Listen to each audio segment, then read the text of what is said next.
Now we start properties of ferromagnetic substance.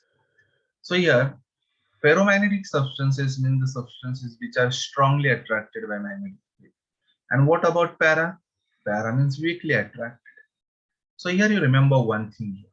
So para, ferro both are attracted by the magnetic field. But para is weakly and here ferro is strongly attracted. So here ferromagnetic shows all the properties of paramagnetic substances, but in greater extent. So let's see some properties.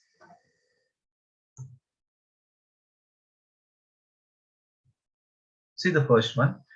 Ferromagnetic substances possess all the properties of paramagnetic substance, but in greater extent. Ferromagnetic substances are used to make permanent magnets. So you can see a permanent magnets in a laboratory, the bar magnets. That bar magnets are made from the ferromagnetic substances. When ferromagnetic substances are heated above the Curie temperature, they lose their ferromagnetic properties and converted into paramagnetic. So you can remember one thing here. What is Curie temperature? Also, in another way, you can write the temperature at which ferromagnetic substance converted into paramagnetic substance. That temperature is the Curie temperature. Next one, magnetic moment of each atom. So here this property is about magnetic moment of each atom in ferromagnetic substance is much greater than 0. So it is greater than 0. Magnetic permeability. So magnetic permeability, here this is about magnetic permeability. It is greater than 1, much greater than 1. You can remember this one.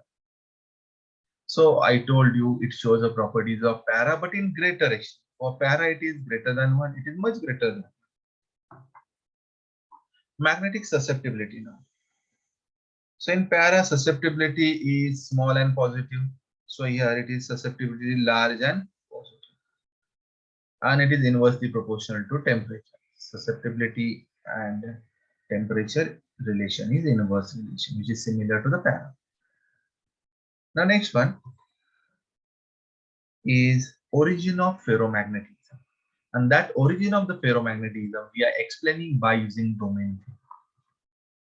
So basically, what is domain theory? So what is domain first? So according to the domain theory, a ferromagnetic substance is divided into large number of small regions. All the regions are called as domain. So you can see here a diagram. So in that diagram, we shown a 4 domain. And this is ferromagnetic substance. We can classify it into some smaller regions. So every part is called as domain. Domain means inside that. So domain means a small region of ferromagnetic substance that you remember here. Now let's see more about this. The axis of all the atomic magnet in one domain are aligned in the same direction. You can see. So all atomic magnet having their dipole axis means axis of this dipole moment in the same direction. In absence of magnetic field, the axis of all the magnetic domain are oriented randomly. Hence, resultant magnetic moment is 0. You can see here.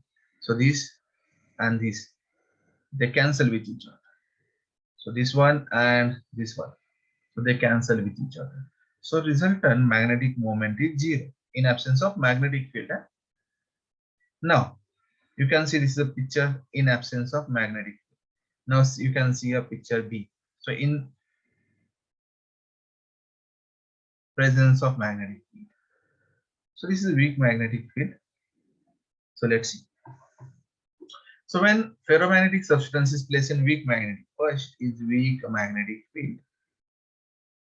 So you can see a direction of the magnetic field here. So this is the direction upward. Then individual atomic magnet tend to align their axis parallel to the direction of magnetic field. So you can see here. So this align in the direction of magnetic field. So other also mean maximum atomic magnet align their dipole moment in the direction of magnetic field. As this is a weak magnetic field, so maximum, majority, they align in the direction of weak magnetic field. As a result, there is a shift in the domain boundary. So some domain boundaries are shifted. You can see here. So this is larger domain now. So shifting of the domain boundaries are there. And substance gets some magnetic dipole, net magnetic dipole. Now here the net magnetic dipole is not G. So substance having some a dipole moment. As soon as the field is removed, now as we remove the magnetic field, domain boundaries return to their original position. Means we get a similar picture again. So we get this type of picture when we remove the magnetic field, and substance loses magnetism. Substance loses magnetism.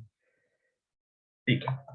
Now again, now when we place it in strong magnetic field, so when magnetic field is very strong, then all the domain align their dipole moment very abruptly in the direction of magnetic field. You can see here in the third diagram.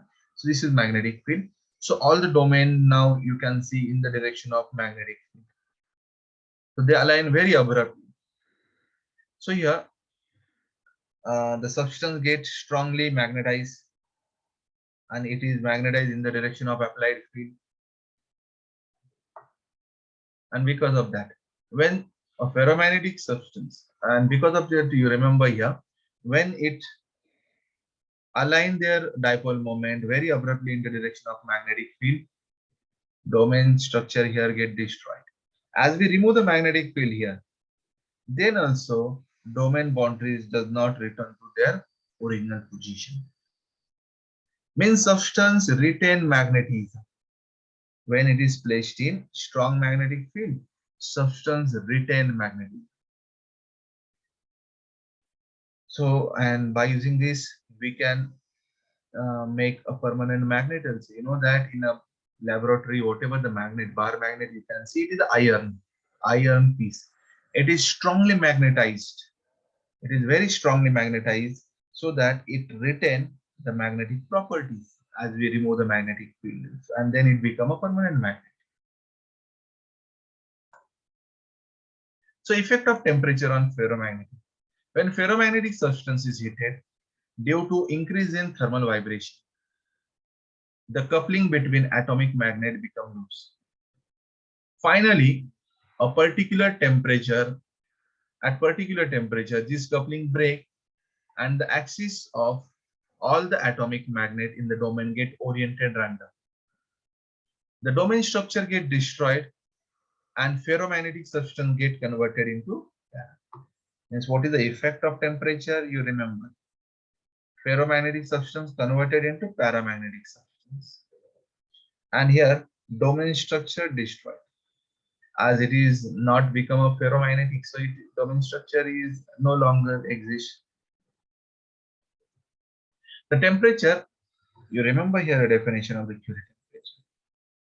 The temperature at which domain structure of ferromagnetic substance break and it is converted into paramagnetic substance, it is called as Curie temperature. In previous examination question is asked what is Curie temperature, so you can remember.